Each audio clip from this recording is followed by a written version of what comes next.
Olá, pessoal. Olá, amigos do blog do Cinquentão. Eu sou o Dil Casella e hoje eu estou inaugurando essa questão das nossas entrevistas via Skype, com pessoas que não estejam necessariamente próximas a nós geograficamente, mas que a tecnologia ajuda a encurtar as distâncias. Eu, com muita alegria, hoje eu estou com o professor Laércio Friedrich, lá de Santa Cruz do Sul, do Rio Grande do Sul. Muita alegria estar com o professor Laércio. Eu já, de cara, falando um pouco do currículo dele, o professor Laércio, ele tem mais de 20 anos de experiência na área contábil. Há 5 anos ele está com o próprio escritório, que vocês estão vendo, da Audicom, aí nas costas do professor. E ele, além disso, ele é professor de curso de Ciências Contábeis, lá na Unisc, Universidade de Santa Cruz do Sul, onde eu o conheci, lá no Rio Grande do Sul, a cidade na maravilhosa Santa Cruz do Sul. Eu adorei conhecer a cidade. Diversos cursos de pós-graduação em âmbito nacional. E em 2019, nesse ano, ele se tornou um dos poucos doutores em contabilidade que efetivamente exercem a profissão de verdade. Olha que bacana. Olha o quilate de quem a gente está falando hoje, com quem a gente está falando. Então, é bacana, vai ser um prazer a gente conversar com ele. É uma pessoa que é um entusiasta na contabilidade, na gestão de empresas e no contato diário com os clientes e alunos. E aí ele percebeu, nesse contato, a necessidade de ir além dos serviços contábeis tradicionais.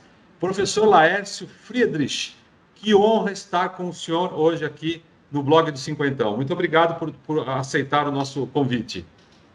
Opa, tudo bem, Gil? Prazer é todo meu aí poder contribuir. Já vim acompanhando o blog e o teu trabalho. A gente se conheceu aqui na Unisc, aqui no Rio Grande do Sul. E, enfim, depois disso sempre mantivemos contato. E agora surgiu essa oportunidade aí de poder estar falando sobre um tema importante, bacana, aí, que é o empreendedorismo, que é a questão contábil mesmo, que às vezes assusta um pouco, né?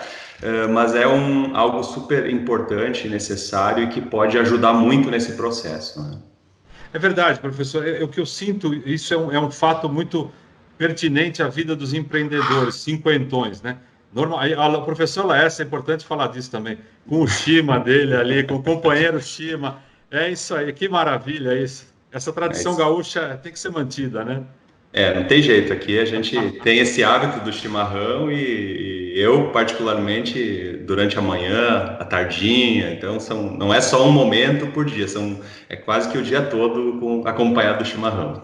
Que bacana. É uma tradição mesmo e de pai para filho, e tem aquele momento do Shima, todo mundo junto. Isso é bacana, junta as pessoas, é muito legal mesmo, é muito positivo. Tem toda uma simbologia, né? Na verdade, o chimarrão, ele reúne os amigos, reúne as famílias para conversar, para, né, confraternizar. Então, não é pelo sabor necessariamente, é pelo que envolve toda essa cultura aí do chimarrão, né?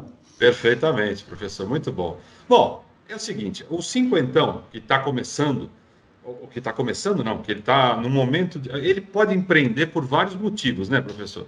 Ele pode pensar em empreender depois de aposentado, por uma questão de sobrevivência, para complementar a renda. Ele pode, vamos pensar assim, ele pode empreender para ajudar os filhos, ele pode empreender para se manter ativo e uma série de coisas. E é muito comum, a gente percebe o seguinte, que as pessoas têm uma certa dificuldade, assim, poxa, eu vou montar um negócio. Eu estava dentro de uma organização, a organização estava pronta, tal, tem funcionando, tal, os processos funcionando. Aí ele vai começar um negócio, ele vai entrar de peito aberto num negócio que é novo para ele. Professor Laércio, quais os cuidados que o senhor imagina que ele deva ter no momento desse? Quer dizer, ele pode começar uma coisa do nada, assim, começar experimentando? O que ele precisa tomar de cuidado? É até importante eu falar o seguinte, a gente lançou esses dias uma planilha de resolução para empreender após os 50 anos, para ajudar as pessoas a tomarem a melhor decisão para escolher em que empreender, se quiser empreender, porque é muito comum a gente ter também várias alternativas para empreender, né? A pessoa pensa em empreender, eu penso em fazer tudo. Então, em termos contábeis, em termos legais, qual a sua visão sobre esse aspecto da pessoa começar um empreendimento? Então, tem uma série de possibilidades aí, né? Mas uma questão que eu acho que é importante, antes de qualquer coisa, né?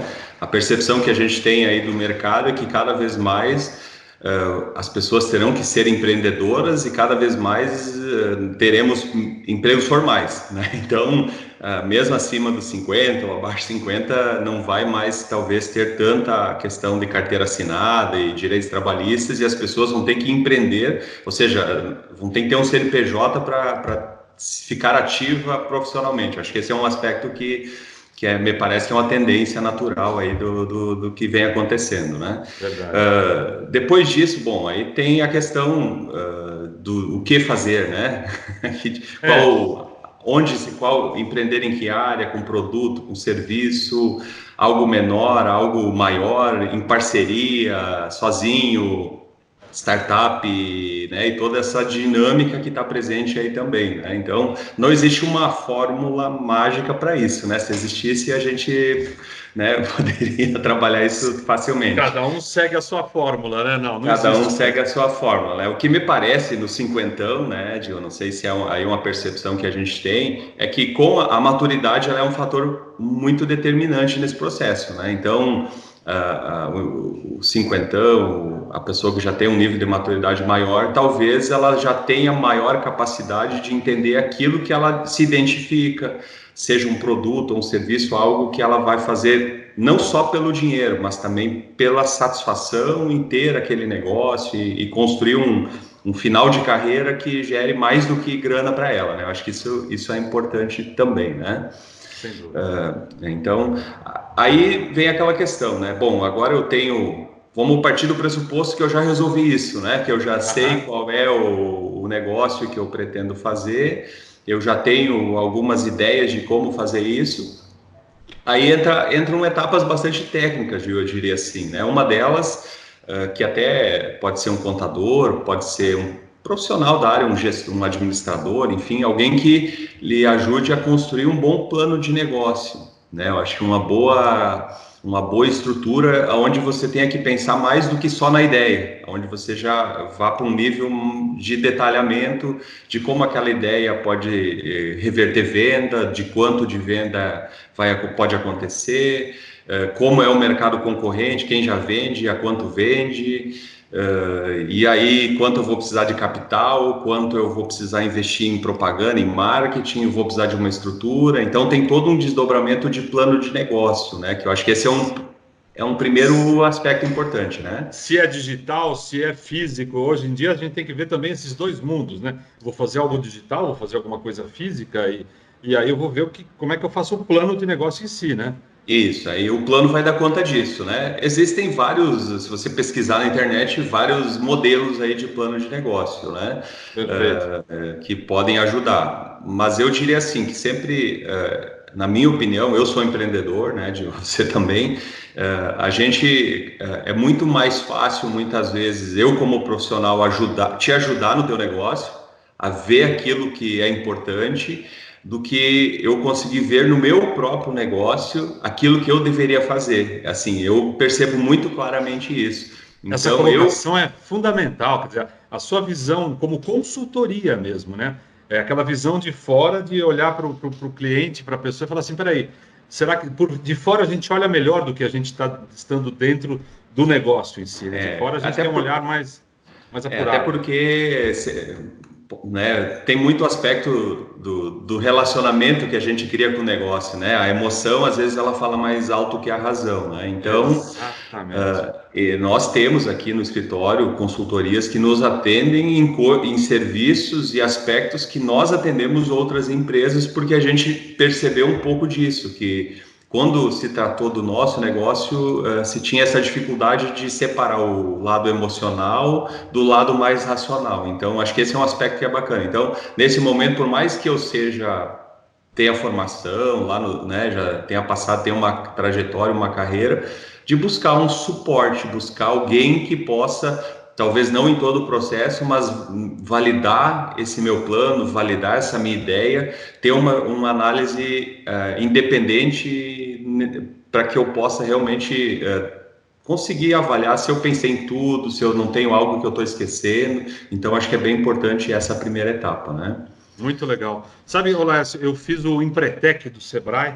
Também fiz. Então, dois empretecos falando. 1990 e pedrada. Eu fiz 2004, acho que foi, 2005. Isso. E passei, eram 9 dias, na nossa época eram 9 dias, né? Agora Isso, diminuiu um pouquinho. E a gente saía com um projeto pronto de lá, né? Um projeto pronto, a ideia.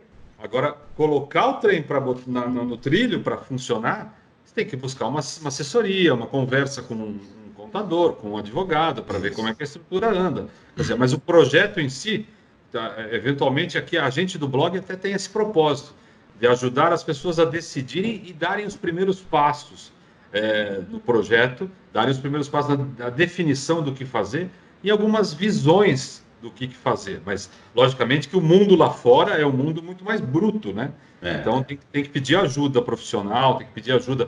Até porque o que se fala muito hoje, e isso não estava no nosso script, vou falar uma coisa aqui, okay. mas faz parte do vocabulário mesmo. A gente vê muitas empresas falando nesse ambiente de startup, de fazerem a prototipagem, né? Você tem que prototipar para ver se o negócio vai funcionar. E essa prototipagem, ela é legal na sua visão? Legal não no sentido legal de legalidade, ela é importante na sua visão? Como é que você vê isso? A prototipagem é você colocar o negócio em teste, em contato com o seu cliente, ou enfim, antes de estar com o negócio já rodando, né? Então eu vejo como uma etapa fundamental, né? Essencial, testar, né? Testar o serviço, testar um produto e avaliar, ver, pegar feedbacks, pegar toda essa questão. Acho que o grande erro é a gente ir para o mercado sem ter feito isso, né? Sem ter testado o mercado de forma antecipada e aí quando já está valendo, aí não tem mais chance de erro, e se errar ele aí o erro é fatal, né? Nessa altura o erro é fatal e já era. Então uma coisa... Pode falar. Fala aí. Não, eu digo, às vezes se tem muito essa angústia, eu diria, talvez, não sei se é a melhor palavra, de querer logo ir para o mercado, né? De querer logo tentar gerar receita, e se compromete, se abre mão dessas etapas anteriores, que às vezes não, sempre geram algum investimento, mas o que é importante já ir deixando, acho que é uma opinião e um consenso, que esse investimento ele sempre vai ser menor do que uma possível falência lá na frente, né? O dano ele vai ser muito menor, por mais que eu gaste um valor agora e não dê certo, é melhor eu não dar certo tendo gasto pouco e buscar outras alternativas do que ter ativado toda uma estrutura, e aí às vezes vai toda a aposentadoria que ele juntou a vida toda, o fundo de garantia, a rescisão, juntou um valor, abriu uma empresa, e tem infelizmente tem muita gente nessa situação, compromete tudo aquilo que ela construiu na vida toda, né, pensando em ser um empreendedor, e aí depois acaba ficando endividado, devendo no banco, e aí Exatamente. É um problema. Mas agora eu vou fazer uma pergunta para você que provavelmente esteja passando na cabeça de quem está nos assistindo. Para eu prototipar, eu preciso ter a empresa aberta? Aí você vai falar, mas em termos legais, alguma coisa... Eu consigo prototipar sem ter a empresa funcionando? Eu entendo que sim, porque o prototipar é fazer ir na rua, abordar pessoas ou entrevistar até, né? A prototipagem pode ser no meu círculo de amigos, vou pegar pessoas que querem me ajudar e vou colocar em teste, né? Também não preciso necessariamente já ter uma estrutura física instalada. Então eu creio que sim, eu acho que é bem tranquilo em relação a isso, né? Isso é muito legal. Professor, olha, isso aí é porque eu tenho certeza que tem gente que está nos assistindo, que vai nos assistir, e vai pensar assim, então peraí, eu preciso investir quanto nessa prototipagem? Quer dizer, eu preciso ter uma empresa? Não, peraí, a prototipagem é um teste, né? Ela é um teste. Eu estava até, enquanto eu estava caçando aqui uma conversa que eu tive com uma outra pessoa, e está no meu celular aqui, que eu tô... E aí a pessoa, o que se pergunta? A prototipagem, ela traz essas questões. Qual que é a essência da ideia?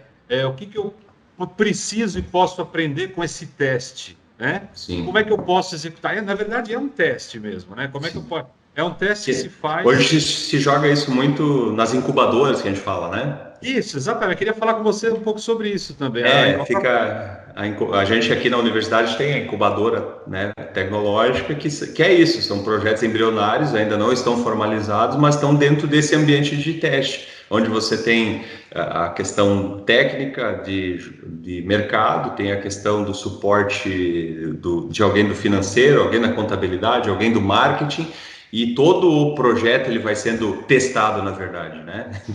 Exatamente. E a incubadora fala do que precisa para executar, materiais, local, que pessoas, que equipes precisam, onde se faz esses testes, como é que eu posso executar esses testes da melhor maneira possível. Acho que é por aí mesmo, acho que é por aí. Aí, beleza, isso aí eu fiz prototipei a minha ideia, como é que se fala você tem que ter o MVP, né?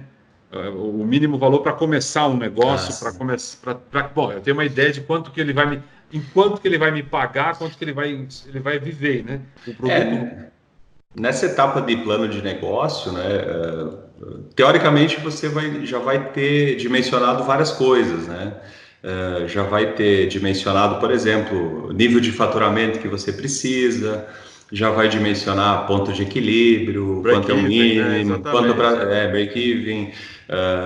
Já pode, nessa etapa, acionar um contador de confiança, um amigo contador ou um contador que você vá buscar, que é o meu caso aqui, o que a gente faz, né? Porque até então a gente está falando de um ambiente que ainda não está formalizado, não precisa estar formalizado. Eu posso, obviamente, que paralelo a isso, ir conversando com alguns profissionais e buscando para formalizar a empresa, o que precisa. A gente até conversando em outro momento, né? Tem coisas muito importantes nessa etapa, né? Aí eu tenho um grande amigo, nós temos uma grande ideia, fizemos todo o plano de negócio e vamos abrir uma empresa. O que a gente se depara muito é com grandes amigos que viram sócios e se tornam inimigos depois. Grandes inimigos. Não só inimigos, grandes. Por quê? Porque muitas vezes tem vários fatores, né? Porque o primeiro que o sucesso não é garantido, né? Então, quando começa às vezes a faltar dinheiro e tal, isso gera alguns problemas. E outro porque muitas vezes não se maturou o projeto o suficiente, né? As regras não estavam bem claras, alguém imaginou uma coisa, o outro imaginou outra, isso não foi formalizado, não foi colocado no papel, e aí a coisa vai se perdendo, e no sucesso isso não faz diferença, que está todo mundo feliz, mas na hora da dificuldade a gente vê que tensiona muito e acaba estragando, às vezes, relacionamento de uma vida toda, né? Nesse momento aí, né? Na saúde e na doença, né? Na alegria e na tristeza. É um casamento, uma sociedade é um casamento, né? É um casamento. Você falando isso, eu estava lembrando das empresas que eu já tive no passado. Eu tive uma empresa de projetos, que a gente fazia projetos de engenharia, de arquitetura, e começamos às mil maravilhas, né? E na fase final, a gente realmente teve problemas de relacionamento dificílimos, porque a gente já não podia nem se ver mais. A gente se encontrava em horários alternativos no escritório. Esse desgaste é muito grande. Quer dizer, eu costumo dizer, ninguém casa para separar. Ninguém monta uma empresa para quebrar. Então, a gente logicamente, mas aí que está. Na minha concepção, a gente casa porque é legal, porque a gente quer uma vida em comum. A gente começa uma empresa porque a gente quer construir. Quantas pessoas começaram uma empresa e construíram impérios, construíram coisas bem legais e até tem uma relação saudável com o sócio, tudo. Quer dizer, não vamos colocar as dificuldades só, né? Vamos falar também da parte... Isso, não, tem N casos, né? E aí tem N formas de fazer isso, né? Por exemplo, eu posso ser um microempreendedor, o meu amigo, gostou do projeto, ele não precisa ser meu sócio, ele pode ser lá um investidor anjo, tem modalidades de fazer isso que ele vai aportar o recurso, ele vai ganhar a grana dele e não necessariamente ele precisa ter esse tipo de envolvimento com a gestão do negócio, enfim. Então essa é uma etapa importante, né, Diogo, também que anda junto, que é a formalização da empresa. Aí sim é contrato, é toda a questão legal, e aí vai para registro CNPJ, para Receita Estadual, para município. Aí é uma caminhada técnica aí que começa e que também faz parte dessa abertura, mas aí sim, aí sai passou em todas as etapas preliminares, aí é para valer, aí tem que ter todos os cuidados aí legais para não começar a trabalhar informalmente e daqui um pouco ter uma baita de uma dor de cabeça aí por uma multa, alguma coisa, e aí tem que ter cuidado com isso. Fiscalização. Fiscalização, né? Queria que você falasse um pouco sobre isso, esses cuidados. Aí, logicamente, existem várias possibilidades de empresa, MEI, ME e tal, e aí essas empresas dão um respaldo legal para quem vai investir, para quem vai empreender, não é isso? Então, é melhor que esteja legalizada para não ter uma dor de cabeça pior depois, não é isso? Depois de passar essa fase de prototipagem. Normalmente, negócios menores, hoje o microempreendedor, que é o MEI, ele é uma realidade, né? É muito presente, fatura até 81 mil por ano, então realmente são negócios embrionários, pequenos, atividades muitas vezes que é exercida pela própria pessoa, né? Que não envolve terceiros, até porque pode ter no máximo um funcionário, né? Um funcionário, no máximo um. Então, assim, mas mesmo no MEI, a realidade, e aí você anunciou no início, eu acabo ministrando disciplinas em todo o Brasil afora aí, né? O que a gente vê é que o pessoal, mesmo MEI, ele acaba registrando, ele acaba não se preocupando mais com as formalidades e muitas vezes daqui a um ano ele olha para trás e mesmo que seja pouco, deixou de pagar o imposto, tem um CNPJ cheio de restrição, então não adianta, isso é algo que deve ser uma preocupação. Ô, Laércio, mas é engraçado, assim, eu venho de exatas, eu sou engenheiro, né? Uhum. Eu tenho uma preocupação muito grande com isso, porque você não pode deixar rabo para trás, você não pode deixar... Isso é uma questão logicamente que o dinheiro às vezes é curto, você tem que deixar uma coisa, priorizar uma coisa em detrimento da outra. Mas é uma questão de gestão mesmo, né? Você deixar um tributo para trás e você não, é uma questão de consequência até. Aquilo ali vai te causar uma inconsequência. A tua empresa não está legalizada, não está legal, por isso que tem que olhar para todos os ângulos e ver, eu tô correndo um risco, eu não estou legalizado, né? Não adianta... Exatamente. Então, tem que ter um parceiro, alguém que te ajude. Isso é bem compreensível, é característica de pequena empresa. O dono é o cara que toca a operação, então ele dedica quase todo o tempo na venda, no serviço, e o resto ele trata como algo menos importante. E, na verdade, muitas vezes, quando ele vai ver aquilo ali, ele está trabalhando 12, 15 horas por dia, não sobra dinheiro, não tem resultado, trabalha cada vez mais e sobra cada vez menos porque ele está trabalhando, o preço que ele está cobrando não está remunerando ele, a estrutura, enfim, aí entra esse trabalho técnico que a gente está falando aí, né, de custos, de tributação. A tributação é muito violenta, né? A gente mora em um país que 1/3 de tudo que entra direto ou indiretamente acaba revertendo em recolhimento de imposto, tributo. A pessoa diz, eu não pago imposto. Não, você sempre paga. Quando você compra uns pacotinhos de arroz, você está pagando.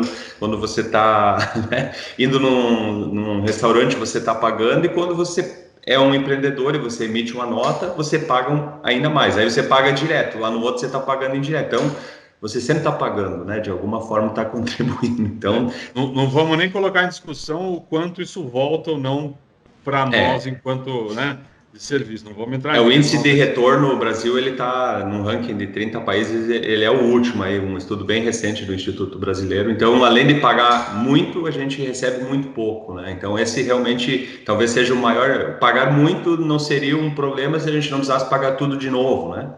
Exatamente. Mais ou menos isso. A educação, a saúde, por aí vai. Não, tá certo. Legal, aí você tem o MEI, você tem o ME já é uma empresa que fatura um pouquinho mais do que 81. Você pode chegar lá até a Eu Simples Nacional, né? Que aí é 98% das nossas empresas que estão nessa tributação. Aí pode ser até 4.800.000, que é hoje o limite aí. Tem alguns estados que tem sublimite, tem que dar uma olhadinha no estado que você está. Aqui no Sul é 4.800. São Paulo também é 4.800, mas a gente tem alguns estados aí do Brasil, né, possivelmente pessoas vão assistir do Brasil todo, que sempre tem que dar uma olhadinha nisso, né? Então, aí você pega aí praticamente qualquer novo negócio está dentro dessa dimensão, né? Mas mesmo assim, né, é importante. O Simples Nacional, ele tem várias questões muito específicas que também precisam ser analisadas nesse momento anterior, não depois que... O momento anterior, é importante você falar isso, Laércio. Me me desculpe te interromper, mas é esse momento anterior. Que momento que é importante ver isso?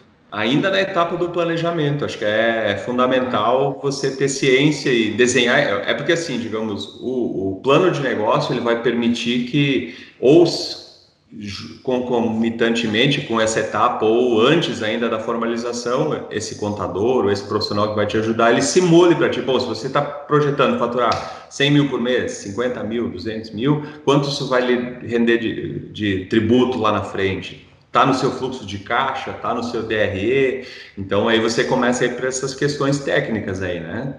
De ver se vai sobrar de verdade e se a projeção, tecnicamente, ela está bem feita, né? Daí ele tem que talvez migrar de configuração de empresa. Ele pode migrar. Nem sempre o simples é a melhor opção, nem sempre o MEI é uma... O MEI, em tese, como o valor de recolhimento é muito pequeno, se ele se encaixar em regra, ele vai ser a melhor opção para iniciar. Mas também tem que ter cuidado, né? Que um pouco o negócio extrapola. Eu recebi um e-mail essa semana de um ex-aluno meu, indicando aí que um cliente dele recebeu notificação que extrapolou o limite de, não vou fazer nada, quando vier alguma coisa eu dou um jeito, e veio. E veio, né? Infelizmente vem, e a gente não pode contar com a ineficiência do físico, que ele não é ineficiente, ele é eficiente, então tem que andar pelo menos dentro do... tem que funciona. Mas a migração do MEI para o ME, quer dizer, é possível depois eu começar com o MEI, depois passar para o ME? É possível. Que é um simples, né? Aí, se eu extrapolar os 4 milhões, se Deus ajudar e eu trabalhar direitinho... Se tudo der certo, né? Aí eu acabo saindo do simples para uma empresa, como é que é? Lucro real, lucro presumido, aí tem as outras formas de tributação. Hoje no Brasil são 4 formas: o MEI, Simples Nacional, lucro real e lucro presumido. É isso, tá? Essas são todo o Brasil é isso, não tem outra forma. Não tem mais aquela SC, Sociedade Civil, ainda existe? Não, aí sociedades com propósitos específicos, SPE, tem SA, tem limitada, tem ERELI. Aí uma coisa é a forma que você constitui o negócio, outra coisa é a forma de tributação. São situações, eventualmente tem negócios que estão obrigados a determinada tributação. Isso pode acontecer, vai depender do caso específico. Mas, no geral, não tem essa vinculação tão direta. Então, eu posso ser uma limitada e ser do simples. Eu posso ser uma SA, né? Então eu tenho que ver como isso vai ser melhor dentro daquele negócio que eu estou montando, né? Posso trabalhar com exportação, importação, né? Hoje tem muita e-commerce, que você falou. Posso estar aqui no Rio Grande do Sul e tem, né? Qualquer estado e vendendo para o Brasil todo. Então eu tenho que me relacionar com a Secretaria da Fazenda de cada estado, fazer inscrição. É uma burocracia grande. Né? Brabo. A nossa burocracia, aliás, ela custa caro, né? Então a gente tem que fazer dessa forma mais eficiente possível para tentar minimizar um pouco isso, né? E falam bastante da reforma que vem, uma reforma tributária que está para chegar, e está todo mundo esperando isso acontecer, e até agora não vamos entrar nessa... Isso não depende da gente. Ela virá, eu acredito que ela virá, a gente só não sabe em qual modelo. Pois é. Isso ainda é uma incógnita, né? Legal. Laércio, você não tem 50 anos, você é um garoto. Ainda não. Você é um Chegarei garoto, lá. Com certeza, você vai ter 50 anos. Você vai chegar lá. Você olhando assim para um cinquentão hoje, uma pessoa com 50, 55, 60 anos, vamos supor que você estivesse lá e você fosse abrir alguma coisa. Você tem alguma ideia de algum empreendimento? Fala assim, poxa, acho que eu faria isso. Ou você acha que isso, cada pessoa, logicamente, cada pessoa tem uma resposta disso, está no seu íntimo. Mas o professor Laércio, faria o quê? Então, eu acredito que, por mais que isso possa parecer assim, frase de caminhão, né? Você tem que buscar algo com que você tenha intimidade, que você tenha capacidade e competência, né? Eu acredito muito que quando a gente faz algo que você saiba fazer, vai ser mais fácil, né? Vai ser muito, a caminhada ela vai se tornar menos difícil, né? Agora, hoje eu vejo assim que é muito difícil construir novos negócios sem estar pensando em tecnologia, sem estar pensando em disrupção, sem estar pensando em não ter algo tão convencional. Por mais que seja algo que eu goste, eu preciso trazer esses elementos para que eu consiga, digamos assim, ingressar nesse mercado que vem se apresentando aí, né? Me parece que isso não tem como... A própria área da contabilidade, né? A gente, essa disrupção, essa mudança, ela não é só para novos negócios. Os negócios que estão tocando aí, aparentemente bem, o que a gente vê é gestores, empresários preocupados em o que será daqui a 5 anos, né? Será que eu ainda vou ter essa tranquilidade? O que eu preciso fazer para acompanhar essa tendência aí de aplicativos, de todos conectados, todos, né? Então isso está muito forte, muito presente, né? É um universo digital mesmo, completamente novo e que avança de uma forma muito rápida, assustadoramente rápido, né? Assustadoramente. Assustadoramente, em vários segmentos. No meu segmento de treinamento, isso tem mudado rapidamente. E a gente vê o que aconteceu aí com os Ubers da vida, com os Airbnb, por aí vai. As coisas aconteceram de uma forma assustadora mesmo. Por mais que haja regras estabelecidas, a tecnologia, o Uber, ele atropelou, né? Atropelou. E aí você diz, pô, não deveria ser, mas não, tem coisas que não está tendo como segurar. Então eu preciso me movimentar. E aí o cinquentão ou quarentão, que sou no meu caso, né? Não adianta, me parece assim, né? Que já é uma realidade, eu acho que as pessoas já estão lá na tecnologia, mesmo eu tenho meus pais, as pessoas que têm mais idade, tá todo mundo resistiu algum tempo e acabou entrando e talvez hoje até tá mais ligada do que os jovens em alguns momentos, assim, né? O pessoal tá muito... Incrível. Então, o que muitas vezes talvez seja o que falta fazer é usar esse tempo da internet em coisas mais úteis, talvez ainda se gaste muito tempo fazendo coisas muito inúteis, talvez, né? Você tem toda a razão. Tenta canalizar para uma coisa que seja mais, de fato, produtiva, né? E não só entretenimento básico, banal, né? Exatamente. Tem muita informação bacana de quer empreender, YouTube, canais, sites, quer calcular qualquer coisa, fluxo de caixa, ponto de equilíbrio, você vai achar informação útil na internet, né? Ok. Vai achar, né? Então, muito bom. A nossa proposta aqui do blog e estar com você hoje é justamente condensar isso. Outras pessoas virão. Vou falar agora, amanhã, vou falar com uma pessoa de vendas, sobre vendas para abrir um negócio, o que é importante, como é que é a abordagem de vendas, como é que eu faço um pitch de vendas, vou falar sobre isso. E eu estou querendo trazer alguém que fale sobre franquias também, porque é uma outra vertente importante nesse momento. Um especialista em franquias vai dar uma dica, porque nem todas as franquias também são 100% seguras e positivas e rentáveis, né? Eu também já tenho uma história disso que eu também não vou ficar falando aqui. Até porque eu estou vendo no meu relógio aqui, nós já estamos a 34 minutos. Uau!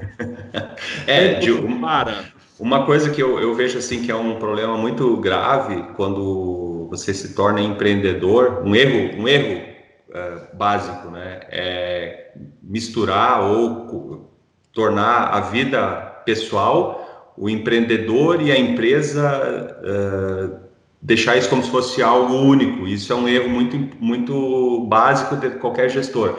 Eu já passei por isso, talvez você já passou por isso, e um dos grandes desafios é quando você empreende, é saber que a empresa tem que ser saudável e você vai ter uma vida financeira e uma estrutura saudável quando a empresa tiver capacidade de fazer isso, e não antes disso, né? Muitas vezes esse é um erro crítico, que você está bem e a empresa começa a ter dificuldade porque você está retirando e misturando as contas e fazendo tudo. Isso é um erro muito que eu vejo assim, que acontece muito nesse meio, né? A empresa dá certo, o cara compra um carro zero, ou se dá um pouquinho mais certo, compra uma casa em Miami, né?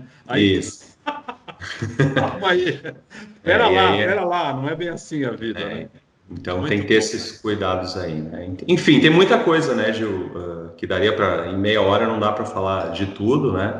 Mas eu acho que essa primeira etapa é o essencial para quem vai empreender, para quem já é empreendedor e está sentindo dificuldade, né? Eu acho que sempre é tempo de resetar e reestruturar o negócio, acho que nunca é tarde para fazer isso, né? Perfeito, E aí essas questões técnicas, elas realmente têm uma linha assim muito específica do negócio, se é uma franquia, sou franqueado, sou franqueador, se eu estou no e-commerce, se eu estou... Então aí eu vou ter que estudar caso a caso e buscar sempre a melhor configuração para isso, né?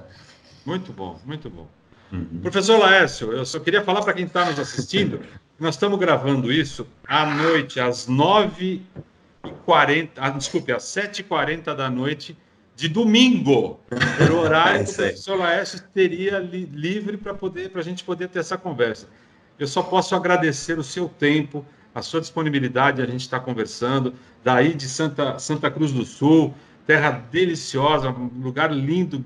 Olha, eu fiquei encantado com a sua terra aí, sensacional. E obrigado pelo seu tempo da gente estar conversando e de esclarecendo para os cinquentões essas coisas tão pertinentes a quem quer empreender mesmo. Empreender não é só ter a ideia, tem todas essas coisas, mas que essas coisas não sirvam de obstáculos para que as pessoas aconteçam. Acontecer Sim. é querer acontecer. Agora, eu conheço muita gente que coloca obstáculo, mas tem que ver embalagem, mas tem que ver contador, e não faz, aí continua fazendo as mesmas coisas. Esse passo é importante, mas tem que ter esses cuidados todos. Muito Legal. obrigado pelo seu tempo, por estar aqui com a gente. Obrigado de verdade, de coração. E espero que a gente tenha outros momentos. Tem muita coisa que a gente vai, lá na frente, a gente vai juntar, quem sabe, nos nossos trabalhos. Legal. Obrigado. Legal, Gil. Obrigado aí. Parabéns pela iniciativa. Acho que projetos assim são fundamentais, né? De buscar contribuir, buscar agregar de alguma forma nas pessoas que estão pensando ou que já estão fazendo acontecer, né? Acho que é muito importante e é uma satisfação para mim ceder esse tempo, encaixar. Foi o domingo, é assim, né? A gente está na correria. Vamos lá, acho que vale a pena. O projeto é muito bacana. Obrigado e, né? Quem quiser de alguma forma ter alguma informação específica, alguma coisa, acho que você pode ir aí no blog né, deixar um espaço, abrir um espaço para o pessoal interagir, vai ser uma satisfação poder continuar esse bate-papo depois, né, com as pessoas dentro do blog, tá bom? Isso é muito importante. Obrigado pela sua disposição para isso. Obrigado, professor. Muito Legal, obrigado. valeu. Um grande abraço Falou, e abraço. vamos em frente. Valeu, Vamos tchau, em frente. tchau. Falou, valeu.